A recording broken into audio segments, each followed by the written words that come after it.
Assalamualaikum warahmatullahi wabarakatuh. Kembali lagi. Kali ini video saya akan menjelaskan tentang proses anabolisme. Pada video sebelumnya sudah dijelaskan tentang berbagai proses katabolisme. Anabolisme sendiri merupakan proses penyusunan zat dari senyawa sederhana diubah menjadi senyawa kompleks. Proses ini memerlukan energi sehingga bersifat endergonik. Contoh reaksi dari anabolisme adalah reaksi fotosintesis dan reaksi kemosintesis. Pada video ini, saya akan menjelaskan dua reaksi tersebut, yaitu fotosintesis dan kemosintesis. Yang pertama adalah fotosintesis. Fotosintesis merupakan proses di mana organisme yang memiliki kloroplas, seperti tumbuhan hijau, protista yang menyerupai tumbuhan atau alga, dan bakteri yang mempunyai klorofil, mengubah energi cahaya matahari menjadi energi kimia. Proses fotosintesis terdapat dua lintasan metabolik, yaitu reaksi terang dan reaksi gelap atau dinamakan juga siklus Calvin. Reaksi terang merupakan reaksi pengubahan energi matahari menjadi energi seluler, yaitu berupa ATP, sedangkan siklus Calvin merupakan reaksi reduksi karbon dioksida hingga menjadi glukosa. Ini adalah gambaran umum reaksi fotosintesis, di mana karbon dioksida, 6 molekul karbon dioksida akan bereaksi dengan 6 molekul air, diproses oleh tumbuhan hingga menjadi glukosa dan oksigen, di mana karbon dioksida ini akan dipakai pada saat reaksi gelap, sedangkan air akan dipakai pada saat reaksi terang dan menghasilkan glukosa. Glukosa merupakan produk dari reaksi gelap.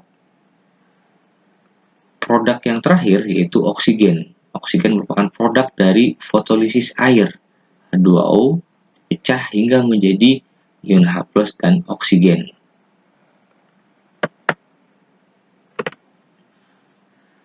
Dalam proses fotosintesis, tumbuhan hijau menerima sumber energi utama di bumi, yaitu cahaya matahari. Selain itu, pada proses fotosintesis juga dibutuhkan air. Air diserap oleh akar dari dalam tanah, kemudian diangkut oleh pembuluh xilem menuju ke daun. Bahan yang berikutnya adalah karbon dioksida. Karbon dioksida berasal dari atmosfer, berasal dari lingkungan sekitar tumbuhan, kemudian dimasukkan oleh stomata yang ada di daun, kemudian terjadilah proses fotosintesis yang terdapat di organel kloroplas, sehingga menghasilkan produk berupa glukosa. Nah, reaksi fotosintesis sendiri itu berlangsung di kloroplas. Ya, bisa dilihat ini adalah struktur kloroplas. Kloroplas mempunyai dua membran, yaitu membran dalam dan membran luar. Sedangkan bagian dalam dari kloroplas terdiri dari tilakoid. Di dalam tilakoid terdapat berbagai pigmen klorofil. Tilakoid saling bertumpuk-tumpuk membentuk grana atau granum. Kemudian granum saling berhubungan dihubungkan oleh lamela. Kemudian struktur yang lain adalah stroma. Tilakoid merupakan tempat terjadinya reaksi terang fotosintesis, sedangkan stroma merupakan tempat terjadinya reaksi gelap fotosintesis. Tahap yang pertama dari proses reaksi fotosintesis adalah reaksi terang. Syarat pertama adalah terjadi dulu reaksi terang. Reaksi terang merupakan reaksi yang digerakkan oleh foton, itu energi yang berasal dari sinar atau cahaya matahari. Foton ini nanti akan digunakan, salah satunya adalah untuk proses fotolisis air hingga menjadi oksigen. Kemudian, foton juga menyebabkan klorofil yang ada di tilakoid kloroplas menjadi teraktivasi, sehingga klorofil tersebut akan melepaskan elektron. Elektron akan ditangkap salah satunya oleh NADP+, sehingga menjadi NADPH. Kemudian, setiap terjadi proses transfer elektron, terjadi juga proses fosforilasi, sehingga terjadi pembuatan ATP.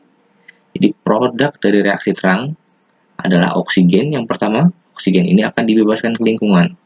Kemudian produk yang kedua adalah NADPH dan yang ketiga adalah ATP. NADPH dan ATP ini akan menuju ke reaksi gelap, dibutuhkan pada saat reaksi gelap. Reaksi yang kedua adalah reaksi gelap, merupakan reaksi asimilasi karbon atau reaksi pembuatan glukosa.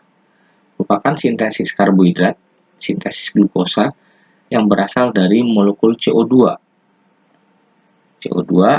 dan molekul H2O. Namun tidak semua H2O ikut, hanya molekul H+ hanya akan ditangkap oleh NADP sehingga menjadi NADPH. Oke. Saya akan jelaskan satu persatu ya, reaksi terang dan reaksi gelap. Tapi sebelumnya kita lihat dulu perbedaan antara reaksi terang dan reaksi gelap. Reaksi terang tempatnya di telakoid atau grana, reaksi gelap berlangsung di stroma. Reaksi terang jelas butuh cahaya. Cahaya dibutuhkan untuk aktivasi klorofil dan untuk proses fotolisis air. Pada reaksi gelap praktis tidak butuhkan cahaya. Reaksi terang butuh yang namanya fotosistem. Fotosistem inilah yang nanti akan menangkap energi cahaya matahari. Ada dua tipe fotosistem, yaitu fotosistem 1 dan fotosistem 2 yang digunakan pada reaksi terang. Fotosistem 1 menangkap panjang gelombang cahaya matahari 700 nanometer. Sedangkan fotosistem 2 menangkap cahaya matahari dengan panjang gelombang 680 nanometer. Kemudian prosesnya, pada reaksi terang terjadi proses eksitasi ke elektron. Eksitasi elektron sehingga terjadi proses fotofosforilasi, baik itu siklik maupun non-siklik. Pada reaksi terang juga terjadi fotolisis air, di mana air akan diubah menjadi ion H+ dan oksigen.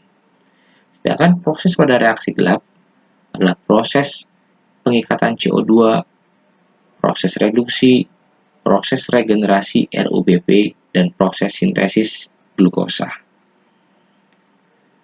Bahan yang dibutuhkan pada reaksi terang adalah klorofil, tadi yang berperan sebagai penangkap cahaya. Bahan yang kedua adalah cahaya. Bahan yang ketiga adalah air. Sedangkan pada reaksi gelap, yang dibutuhkan adalah ATP dan NADPH2 yang berasal dari reaksi terang dan karbon dioksida yang berasal dari atmosfer. Produk yang dihasilkan pada reaksi terang berupa ATP, oksigen, dan NADPH. Sedangkan pada reaksi gelap, produknya berupa glukosa. Reaksi terang sendiri itu terjadi di telakoid atau grana kloroplas. Tadi bahan yang dibutuhkan meliputi klorofil. Klorofil itu berfungsi untuk menangkap energi cahaya matahari.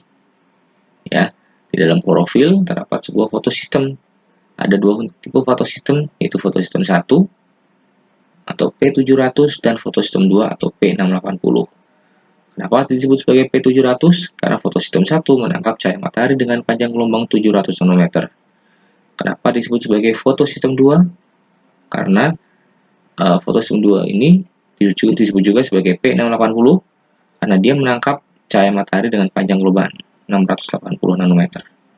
Selain itu, pada reaksi terang juga butuh cahaya dan butuh air untuk proses fotolisis air.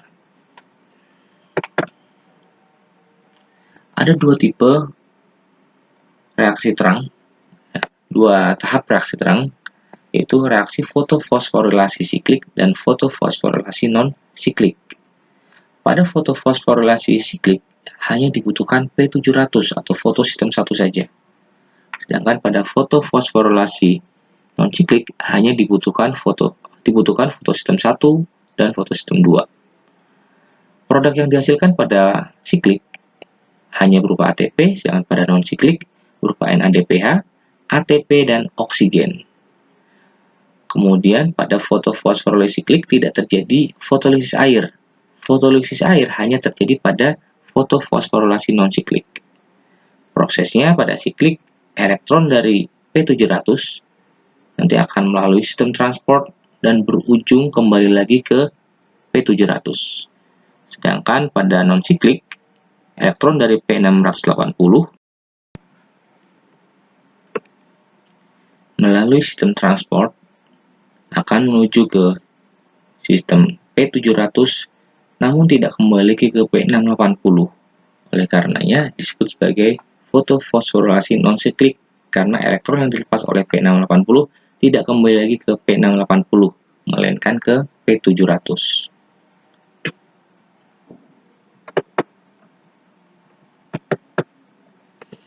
Oke, kita lihat skema dari fotofosforilasi siklik. Ya, ingat, fotofosforilasi siklik hanya melibatkan satu fotosistem saja, yaitu fotosistem 1. Ya, kenapa disebut sebagai fotofosforilasi siklik? Karena elektron yang dilepas oleh fotosistem 1 atau P700 nanti akan kembali atau berakhir ke fotosistem 1 juga. Ya, sehingga elektron tidak kemana-mana, ya, ujung-ujungnya nanti akan kembali ke fotosistem 1.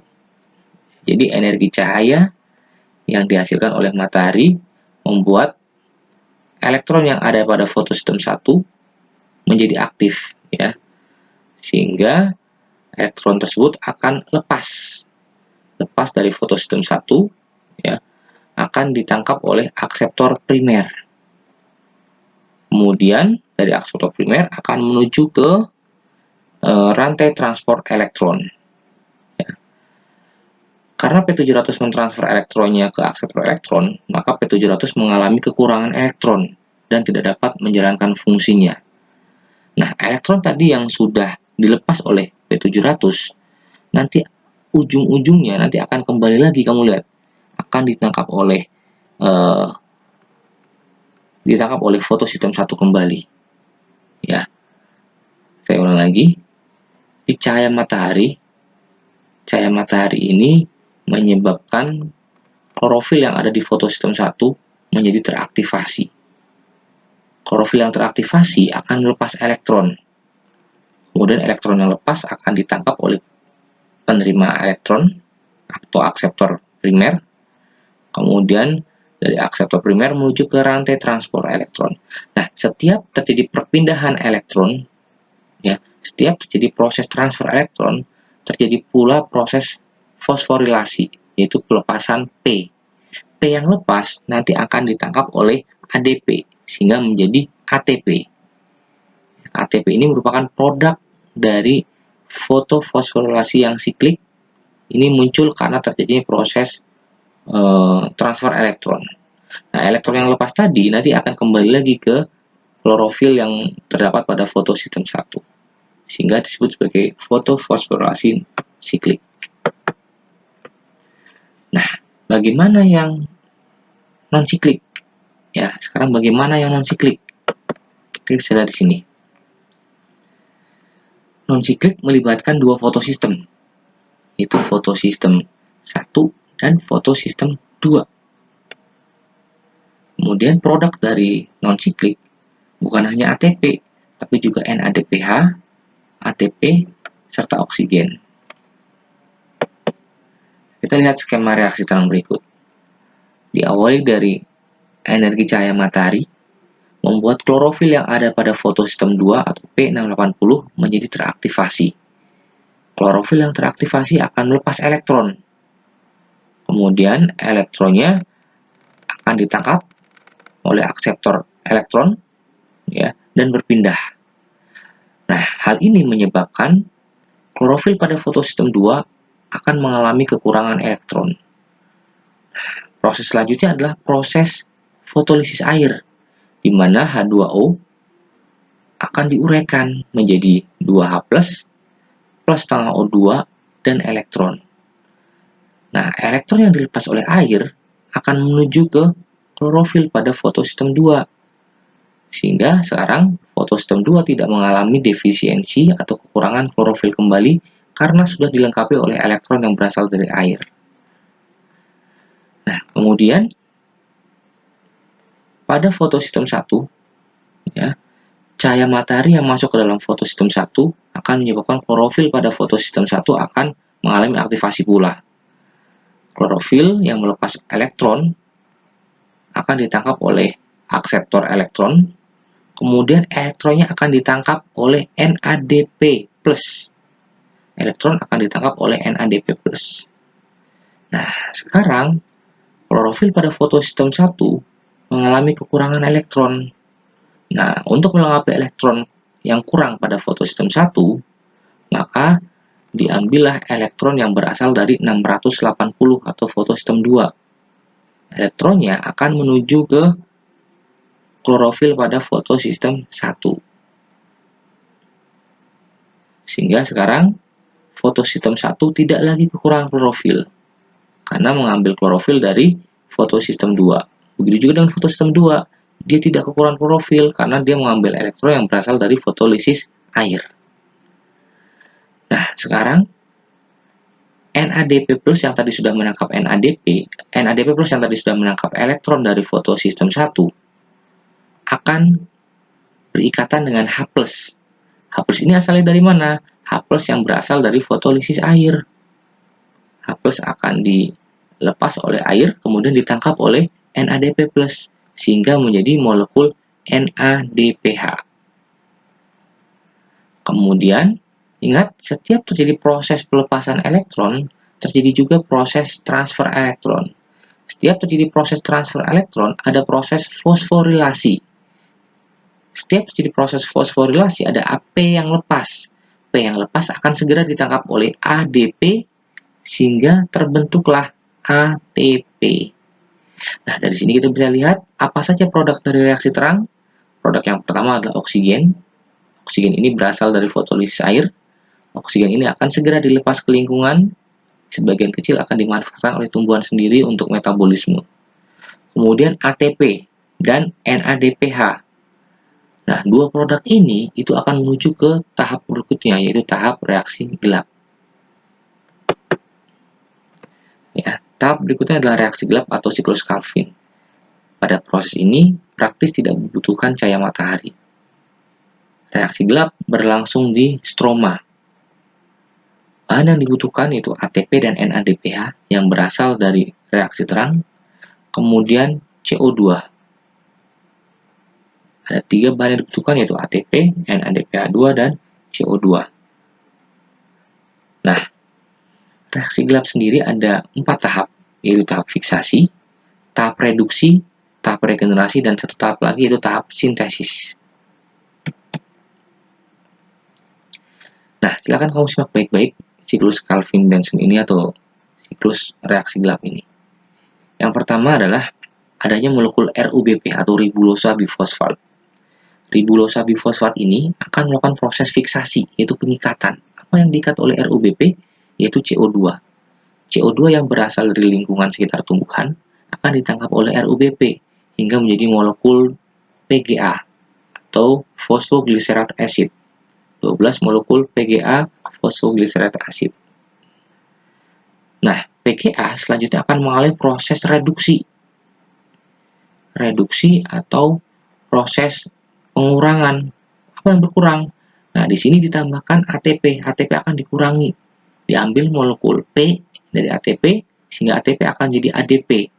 Kemudian ada molekul NADPH. NADPH akan diambil hanya, berkurang hanya, sehingga menjadi NADP+ kembali.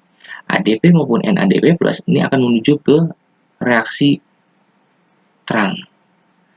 Nah, setelah ditambahkan P dan H, maka PGA akan berubah menjadi 12 GTP, G3P, atau 12 PGAL. Ya, PGA menjadi PGAL, yaitu phosphoglyceraldehyde. Nah, dari 12 molekul PGAL akan dipecah menjadi 2 kelompok, yaitu 2 PGAL dan 10 PGAL. 2 PGAL akan mengalami proses sintesis hingga menjadi glukosa. Sedangkan 10 molekul PGAL mengalami penambahan P dari ATP menjadi molekul RUBP kembali di tahap regenerasi, tahap pembentukan kembali RUBP. Ya, jadi ada 4 tahap, tahap reaksi gelap, fiksasi, pengikatan CO2, reduksi, PGA menjadi PGAL, sintesis, 2 PGAL menjadi glukosa, dan regenerasi 10 PGAL menjadi RUBP kembali. Baik, selanjutnya adalah kemosintesis. Kita bandingkan dulu, apa sih perbedaan antara fotosintesis dan kemosintesis? Pembedaan yang pertama adalah senyawa yang terlibat. Fotosintesis melibatkan CO2 dan H2O. Sedangkan pada kemosintesis, selain CO2 dan H2O, juga melibatkan senyawa organik lainnya yaitu oksigen. Tempat berlangsungnya fotosintesis berlangsung di kloroplas, dan kemosintesis berlangsung di pigmen semacam klorofil. Sumber energi dari fotosintesis berasal dari cahaya. Cahaya lampu maupun cahaya matahari bisa digunakan untuk sumber energi. Sedangkan pada kemosintesis, sumber energi berasal dari senyawa organik yang dioksidasi, seperti sulfur, nitrogen, belerang sulfur atau besi. Ya. Pelakunya, fotosintesis dilakukan oleh tumbuhan hijau, oleh alga, oleh bakteri berklorofil. Sedangkan pada kemosintesis dilakukan oleh mikroorganisme kemosintetik seperti bakteri sulfur dan bakteri nitrogen. Hasilnya, baik itu fotosintesis maupun kemosintesis menghasilkan produk berupa karbohidrat sederhana. Nah, contoh pertama dari kemosintesis adalah bakteri nitrogen. Tentunya kalian sudah mempelajari ini di siklus biogeokimia, tepatnya di siklus nitrogen. Ya, ada beberapa contoh bakteri nitrogen yang terlibat dalam proses kemosintesis, yaitu bakteri Nitrosomonas dan Nitrosococcus, dan bakteri Nitrobacter. Bakteri Nitrosomonas ini dia membantu mensintesis nitrit yang berasal dari senyawa amonia. Ya, kemudian bakteri Nitrobacter dia mensintesis nitrat dari nitrit menjadi nitrat. Kemudian contoh lain dari bakteri kemosintesis adalah bakteri besi. Contohnya adalah Thiobacillus ferrooxidan. Dia akan mengoksidasi senyawa besi, belerang atau besi sulfida yang ada di sekelilingnya. Proses ini akan membebaskan energi yang nanti akan digunakan untuk mensintesis karbohidrat.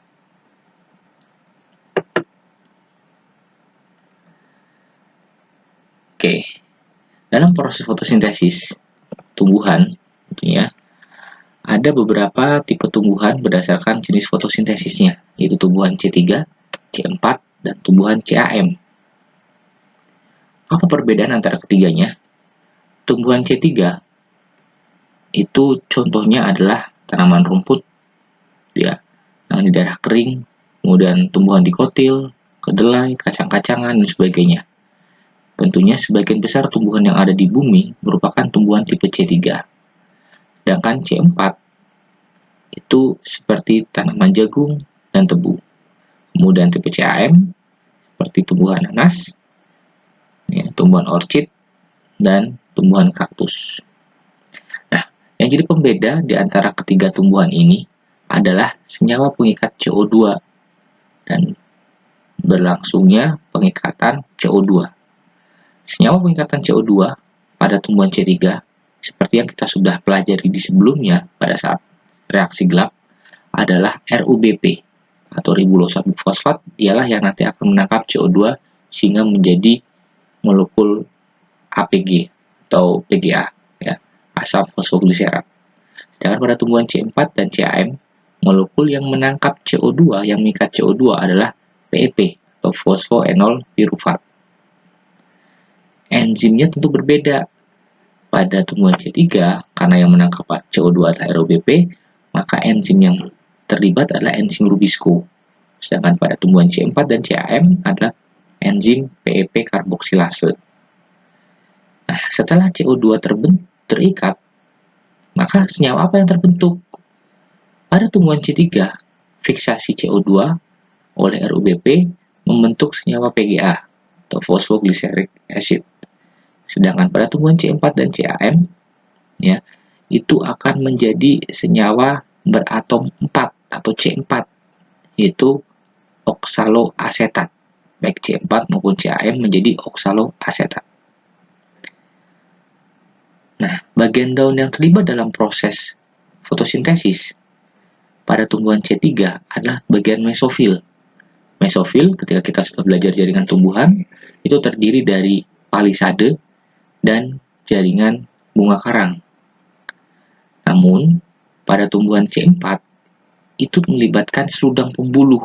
Seludang pembuluh terdapat di sekitar pembuluh angkut xilem dan floem. Ya, jadi struktur daun yang terlibat pada tumbuhan C3 dan CAM sama, yaitu mesofil.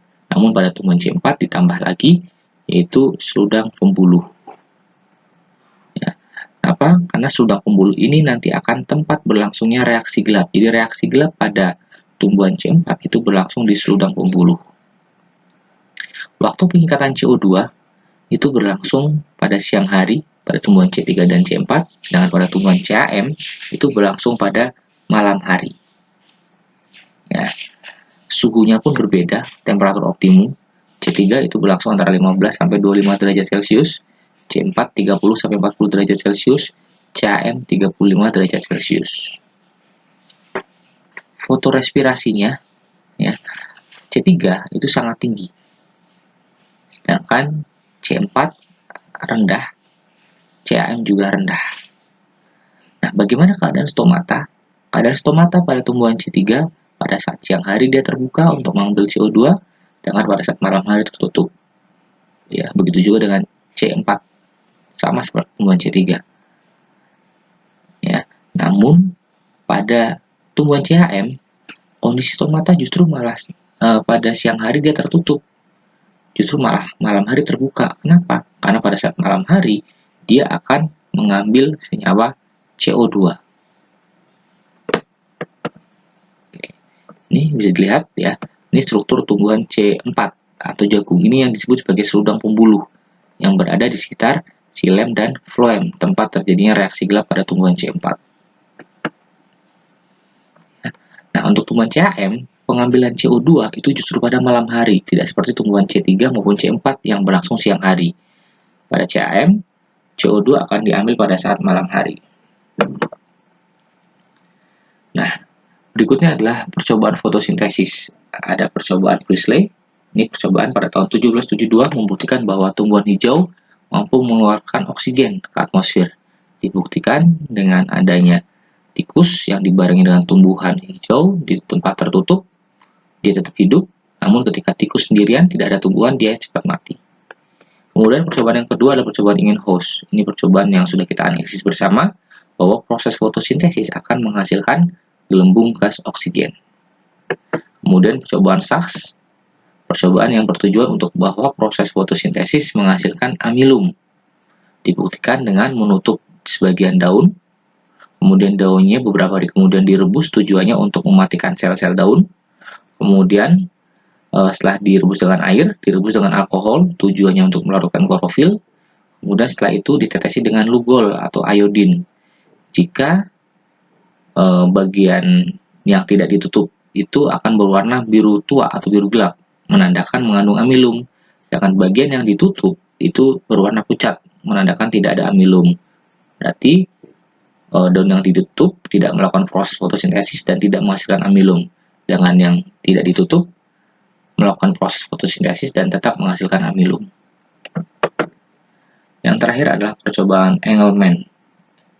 Percobaan ini bertujuan untuk membuktikan bahwa proses fotosintesis memerlukan klorofil, memerlukan cahaya dan menghasilkan oksigen. Di sini bisa dilihat bahwa cahaya warna merah dan warna nila itu merupakan cahaya yang paling efektif dalam proses fotosintesis menurut Engelmann. Yang terakhir dari materi ini adalah keterkaitan metabolisme karbohidrat, lemak, dan protein. Di awal kita sudah mempelajari yang jalur tengah ini, metabolisme karbohidrat. Namun, kita juga ingat, kita juga makan protein. Protein yang kita makan akan diuraikan menjadi asam amino. Asam amino mengalami deaminasi menjadi amonia, selanjutnya akan diubah menjadi urea dan dikeluarkan dalam bentuk urin. Sedangkan asam amino nanti akan mengalami perubahan menjadi asam ketoglutarat, kemudian masuk ke jalur glikolisis menjadi pirufat atau menjadi siklus Krebs. Nah, lemak itu akan diubah menjadi gliserol dan asam lemak. Gliserol diubah menjadi gliseraldehid, kemudian asam lemak diubah menjadi asetil-CoA untuk mengalami jalur beta oksidasi.